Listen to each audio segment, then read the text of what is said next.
The ocarina is also called the little goose. Little goose because it looks like a little duck head, na?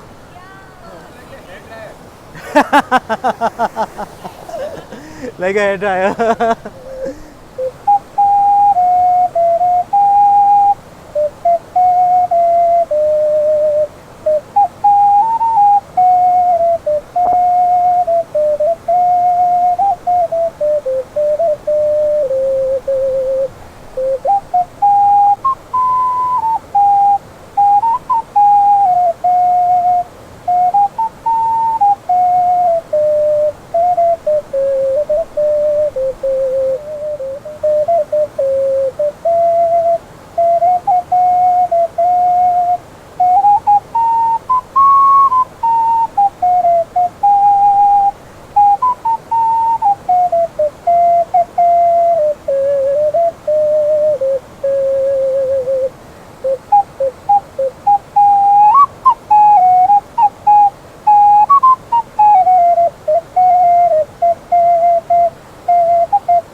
Thank you.